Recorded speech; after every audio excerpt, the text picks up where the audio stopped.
Our story begins today, and we see Max lying unconscious on a sharp rock for 3 days and 3 nights. When he opened his eyes, he looked around and froze in place. In the distant sea, his fellow sailor lay on the other side, seemingly asleep and at peace.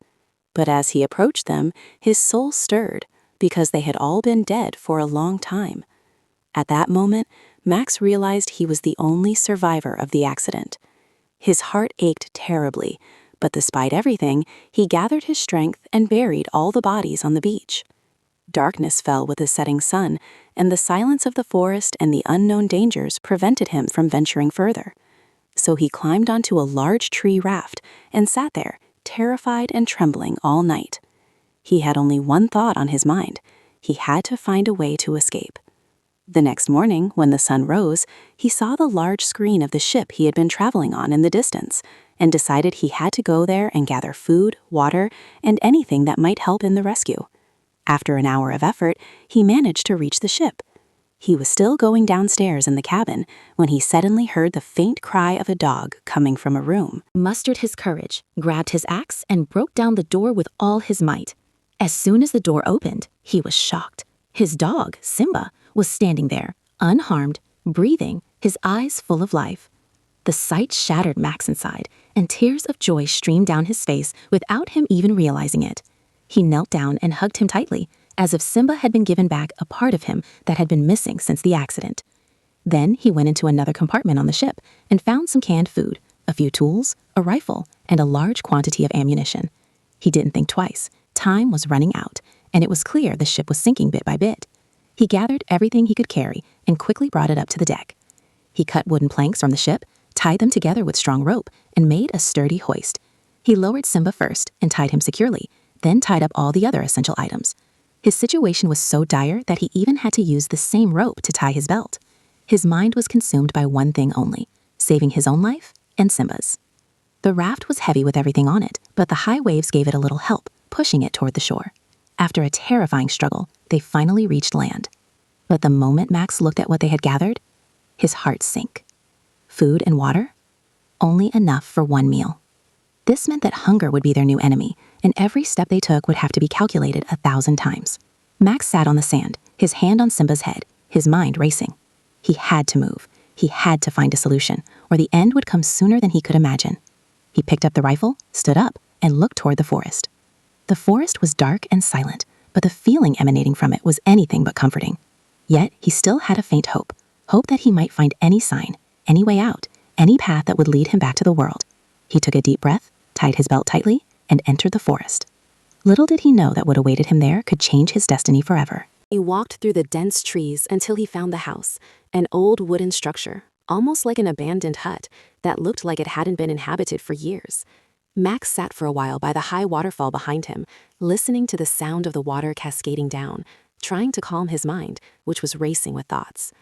Then he continued walking until he reached a large, barren plain, its land wide and empty, the wind passing through it unobstructed. He walked slowly, step by step, until he reached the other side of the island. And there, he was completely shocked. As far as he could see, there was no other land, no people, no sign of life. Just sea. And worse still, this place was completely out of the ship's way. At that moment, any hope of rescue became almost impossible. That's why Max made a fateful decision. If any help came through here, even if it was small, it couldn't be wasted. He moved his living place right by the sea and built a rudimentary lookout point. Every day, he would sit for hours, gazing at the horizon through binoculars. The sun rose and set, days turned into weeks, and weeks into months. 6 whole months passed, and nothing had changed. One day, Max and Simba were searching for seashells among the rocks on the shore. Suddenly, Simba began barking wildly. At first, Max didn't pay attention. He thought it was a wave or a bird. But as soon as he picked up the jug to drink water, his eyes widened. Far, far away at sea, a large ship was sailing by. Max froze for a split second, then sprang into action. Without thinking, he grabbed the torch he had kept ready for just such a moment and ran as fast as he could. He reached the large fire he had built about 100 meters away and lit it. But the fire was taking too long. The wood was damp, the wind wasn't in his favor, and the smoke was rising more slowly than his heart could bear. Max stood there, his heart pounding in his chest, his eyes fixed on the ship, Every passing second a possibility that could mean the difference between life and death. Would the ship see the signal, or would hope be extinguished before the fire? It didn't light quickly enough, and the flame was weak, its smoke thin and barely visible from afar. The further the ship moved away, the more Max's anxiety and tension grew. His heart was literally being squeezed. He was ready to do anything to get their attention. He grabbed his rifle, raised it towards the sea, and fired several shots in quick succession. Bang, bang, bang. But the sound of the shots was lost in seconds against the roar of the sea, and the ship continued on its way as if no one had called out, as if Max hadn't even existed. This was his last chance. Hope was slipping away before his eyes as he stood helplessly by. In his despair and desperation, Max did something crazy. He threw himself straight into the sea and began swimming with all his might, pounding the water with his hands and feet, as if he could forcefully reach them, as if he refused to give up. He kept swimming and struggling, second after second, minute after minute, until after a while, the terrifying truth dawned on him. He wasn't moving. The powerful waves were pushing him back, and the closer he tried to get, the more the sea pulled him. The ship was right in front of him, then it became smaller, then a distant point, and then it disappeared completely. At that moment, Max's body betrayed him. His strength was gone, his breath felt heavy, his arms were weak, and his mind went blank. The sea had taken him, and then brought him back. The waves threw him onto the shore like something broken. He fell onto the sand, his clothes soaked, his body exhausted, and his spirit shattered. He was lying on the ground, unable even to cry. At that moment, Simba ran to him. He circled around him, barking sadly, his voice filled with fear and pain, as if he understood everything that had happened, as if he knew all hope was lost. That sound broke Max's heart more than anything. He reached out with difficulty and placed his hand on Simba's head, his voice hoarse as he whispered, "Forgive me, I tried." Amidst the sound of the sea and the approaching night, Max felt truly alone for the first time. Any other human being could have endured his pain, but Simba's pain, his voice, and his sorrow were the things that broke Max's heart that night. He sat silently, lying on the sand, his head raised to the sky. The stars shone above him, clear and beautiful, but he saw no hope in them. He thought for a long time, ideas swirling in his mind without leading to a solution, until finally he arrived at one clear and painful truth. If no one would come to rescue him, then he had to make this place his home. The next day, without hesitation, Max threw himself into work. The first thing he did was find a safe place away from the high tide and strong winds. Then he gathered wood from the forest, branch by branch, plank by plank. His tools were few, but his determination was unwavering.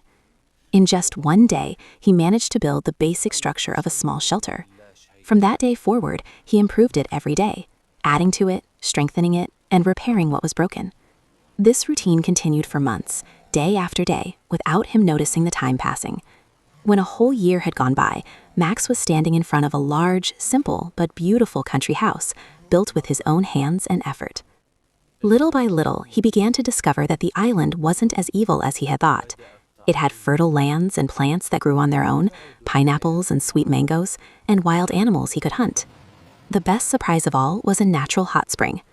Food was plentiful, water was available, fishing was possible, and most importantly, Simba was still with him.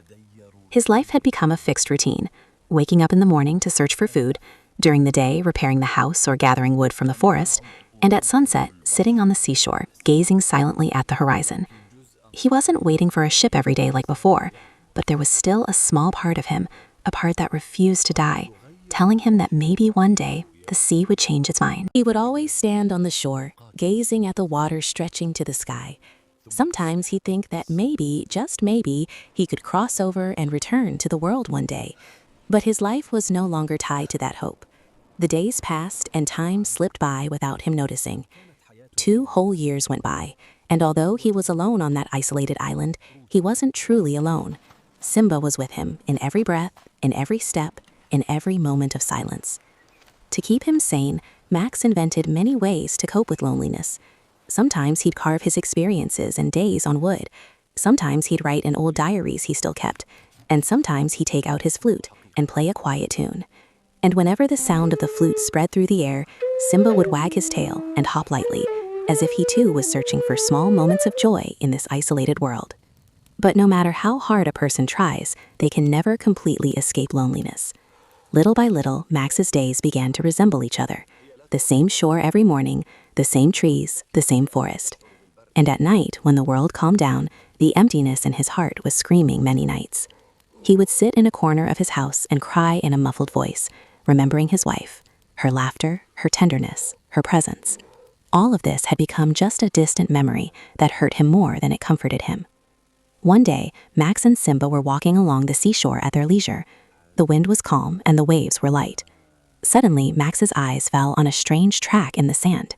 He stopped in his tracks, his heart pounding faster. The track was not the track of an animal he knew, nor was it old. It was recent.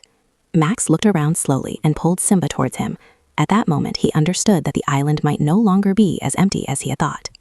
At first, Max thought the sand might be his own footprint, but when he bent down and looked closely, his heart stopped.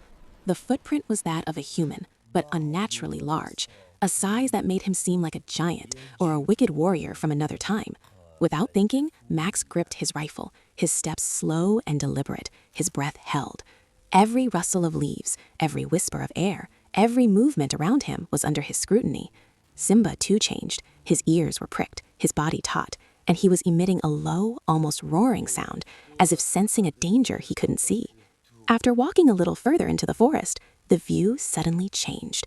In front of him were several small boats made of strong, beautiful wood, lined up on the shore as if someone had just disembarked. It wasn't just one boat, it was a sign that there were several. Right next to them were strange sounds, not speech, not singing, something he'd never heard before. At that moment, Max understood the terrifying truth. There were people on the island, but they weren't normal people. His heart began to pound violently, as if it would break his chest, and despite the terror that gripped him, his legs continued walking on their own, as if a force was pulling him forward. He approached the source of the sound and hid behind a huge tree, a tree whose trunk was so wide that it could cover his entire body. He pulled Simba towards him and put his hand on his neck to silence him and began to look, slowly, breath after breath. As soon as he saw the sight in front of him, the blood froze in his veins. In front of him was an entire tribe, men and women, their bodies painted with strange marks, their faces covered in colors of blood and mud. In the middle, a high fire was blazing, surrounded by a circle, and they were performing terrifying slaughter rituals. Screams, savage chants, and stone knives were rising and falling. Max felt the ground tilting beneath him. This wasn't just humans living on the island. This was a living nightmare. At that moment, as he hid and tried to control himself, suddenly one of them stopped and turned his face towards him as if his eye could see his exact location. And then, Max understood that what was coming was much worse than loneliness. The drums were beating frantically, dum, dum, dum, and the fire was blazing, its sparks flying into the sky, as if announcing Jay's death. In the middle of the platform, people were bound with ropes, their blood flowing, their bodies trembling. Their screams shook Max's heart to its core. His legs gave way, and he fell to the ground behind the tree, his whole body shaking. His mind was torn in two. One half screamed, "Run, if they see you, you'll die." The other half said, "If you stay silent, you're already dead." He knew perfectly well that if this tribe saw him, his fate would be the same as the people bound before him. But suddenly, his eyes met the eyes of one of the bound men, and he saw no fear, no terror. Raja saw a look of mercy, a look that said without words, "Save me, even if this is my last attempt." That look sealed something inside Max. 2 years of loneliness hadn't erased his humanity. He was still human, and his heart was still alive. He took a deep breath, steeled himself, and whispered, "I can't just watch someone die in silence, even if I die with them." He grabbed the rifle from behind the tree, waited a second, 2 seconds, and as soon as the right opportunity came, he pulled the trigger. The sound of the gunshot pierced the forest. The drums stopped abruptly, the chants turned to screams, the fire kept burning, but the rituals descended into complete chaos. The people in the tribe screamed, they ran, some grabbed their knives, others looked around, not understanding what had happened. In the midst of this confusion, one of the bound men somehow managed to untie his rope. He fell to the ground and got up and ran as fast as he could toward the forest. One shot hadn't just opened the door to danger. Max's life was saved when the young man Big ran ahead of him and Simba stiffened his body as if ready to attack. But before Max could make any decision, he heard a savage scream of anger and the sound of heavy footsteps approaching and the voice of someone shouting in a strange language, pointing in his direction. The tribe finally knew who had broken the rituals. And this time, Max was no longer just a spectator. He was the target. The atmosphere was so tense that no one understood what would happen next. The air was heavy, and time seemed to stand still. The tribal man approached Max. Strangely, his expression was devoid of anger, shouting, or threats. Suddenly, he placed his weapon on the ground, then knelt down, grasped Max's leg, and placed it on his shoulder. A strange gesture, but its meaning was clear. "You saved my life." Max was taken aback, but for a moment he felt a glimmer of hope. However, this moment was fleeting. In an instant, the atmosphere shifted. The man suddenly reached out and snatched Max's rifle. Max's heart sank. He felt that this misunderstanding could kill them both in a second. But as he focused, he noticed something crucial. The man didn't know how to hold the rifle properly. He was gripping it like a piece of wood, his hand not on the trigger correctly, his eyes darting around the weapon in confusion. Max immediately raised both hands, opening his palms. Step by step, his face was clear, sincere, as he tried to convey a message without words. "I'm not an enemy. I just want to be a friend." But language. A high dam stood between them. The man was interrupting Max's every move with a look of suspicion, fear, confusion, and doubt all mixed up on his face at the same time. Here, Max made a decision. Instead of anger, he chose humanity calmly. Without any sudden movement, he opened his bag, took out some fruit and dry food that he had kept, took a step back, and placed the food on a rock in front of him. With a simple gesture of his hand, he said to him without words, "This is for you." The man of the tribe looked at Max, then at the food, then back at Max again. The silence stretched from seconds to minutes, and suddenly his hand began to shake. He slowly lowered the rifle to the ground. He approached the rock, carefully picked up the fruit, smelled it, cut off a small piece, and tasted it. His eyes widened, not only from the taste, but from the idea that the person who broke the rituals of slaughter and who could have been an enemy had chosen to be a human being. At that moment, Max felt that one bullet had saved a life, but this food could change the fate of an entire island. The man of the tribe sat on the ground next to Max again and slowly started approaching to eat, as if he had finally understood that Max was not dangerous. But at this moment, they heard together the sound of the roughness of the trees in the forest before they understood what was happening. 3 dangerous enemies suddenly came out of the trees, and their faces were clearly monstrous, as if they would not let anyone live. Max, confused for a moment, but he did not lose again. He grabbed his whole rifle quickly and started firing 1 shots. The second enemy, the first enemy, fell to the ground immediately.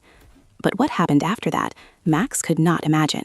The man in the tribe, he who did not know how to hold a rifle originally, came out in front of him like a lightning from the sky. He grabbed his weapon and hit one of the enemies who hit him.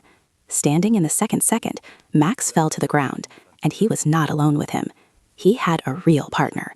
This friend did not understand him with words, but he decided to stand by him in the battle. After they finished the enemies who appeared first, Max felt that the world was a little gifted, and he thought that they might have survived. But the moment that then shook Max from his atmosphere, the man of the tribe, the same person who was fighting his shoulder to shoulder, Max's blood was so terrifying, and a coughing sound came out unintentionally at this moment. That's it. Everything suddenly became the forest, the fire, the shots, and this guy is all mixed. Max stopped, frozen. I don't know how to move, but inside him he knew one thing. This island will not be left easily. But not stupid, and maybe he even had a bit of humanity left in his heart. Little by little, Max decided to give him a chance. He took him to his home, offered him food, fruit, meat, and water. The man from the tribe ate everything calmly and reassured. For the first time in months, Max felt he wasn't truly alone, but fear still lingered in his heart. So he tied him up with a light chain at night to prevent him from escaping or causing any trouble. The next morning, something very strange happened. The man from the tribe untied the chain without making a sound and went straight to Max's room. Max heard the movement and woke up with a start, his heart pounding. He sensed a new danger inside the house. But when he saw who was standing in front of him, he froze, stunned. The same man he had tied up the night before was standing there, his face calm, looking at the food in front of him. At that moment, Max's heart broke, and he finally understood that the man had been wrong to suspect him the night before, and that he hadn't been. His intentions were malicious from the start. The chain had no effect, and most importantly, for the first time in months, they smiled at each other. Small smiles, but smiles full of mutual understanding, an understanding that even the strangest or most savage human being can have a heart. And in that moment, Max felt at peace for the first time in a long time, and began to believe that loneliness could end, even if only for a brief moment, with trust and compassion. Over time, Max named his new friend Philip, and this name marked the beginning of a true friendship between the two. Max decided to teach Philip his language. At first, he thought it would take months or even years, but Philip wasn't an ordinary person. He was incredibly intelligent and a quick learner. In just 6 months, Philip was able to communicate with Max using basic language in his own way. He didn't just speak, he also understood every word and its meaning. And that wasn't Philip's only remarkable quality. He was incredibly hardworking, helping Max with everything, fixing the house, going hunting, and participating in sheltering and protection tasks. He was Max's partner in every aspect of daily life. Max felt he was starting to reclaim a part of his lost life, and with Philip, his daily routines took on a whole new meaning.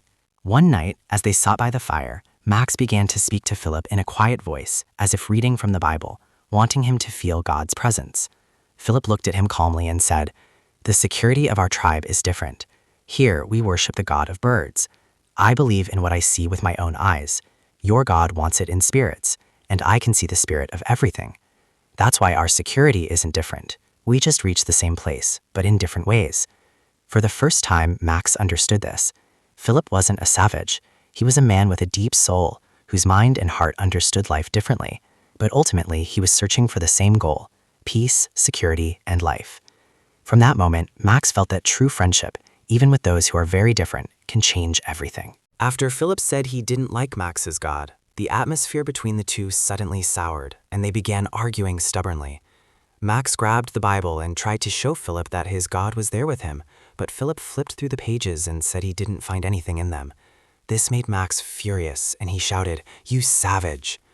This word deeply wounded Philip and made him leave the house. After that, the two became strangers to each other, even though they lived on the same island. When they met on the road, they would turn away from each other. Philip fished with a spear and Max with a rod and reel, each going his own way. Their lives had become completely different. But as time passed, Max felt remorse in his heart. He understood that change and stubbornness are not signs of respect. True respect is accepting the different ideas and beliefs of the God in front of you, even if you don't agree with them. After several days of deep thought, Max gathered his courage and decided to look for Philip. When he found Philip sitting alone, he approached him and said in a low, sincere voice, "I'm truly sorry for everything that happened and for all my anger."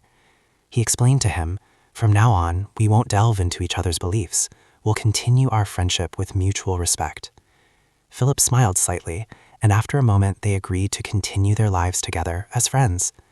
Max asked in a quiet voice, "Will you allow me, Philip?" Philip replied peacefully, and from that moment, Max and Philip became friends again, and their relationship grew stronger and deeper, built on respect, friendship, and acceptance of each other's differences. The bond between Max and Philip grew stronger than ever. In their free time, they would play crab snatching on the beach like grown-ups, laughing and wishing their peaceful life would last forever. But one day, Philip told Max that his tribe had forced him to abide by their rules, and because of this, they had put him on this island to be sacrificed.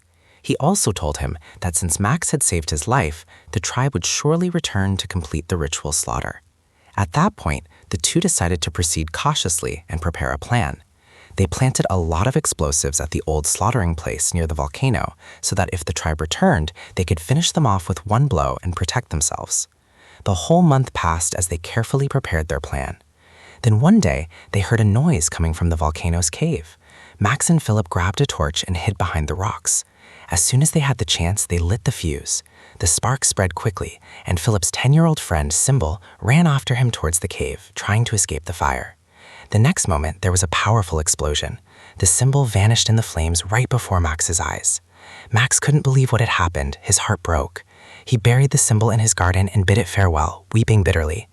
But at that moment, Philip arrived and calmly told him that if the tribe found out it was still alive, they would never be able to capture it. This moment was incredibly difficult for Max, but it made them understand that survival sometimes requires very difficult decisions, even if the price is a broken heart. After Max suggested they could build a raft and go to England, Philip immediately became enraged. His voice filled with fury. He told him, "The officer attacks my tribe often, taking them and enslaving them, and who knows, maybe you even see me as a slave." Every time Max tried to deny it, Philip became even more agitated.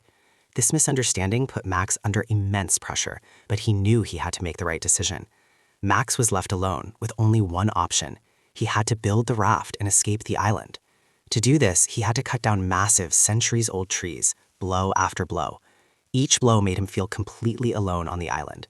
He knew he had to finish the task before the raft arrived, and time was very short, less than a month.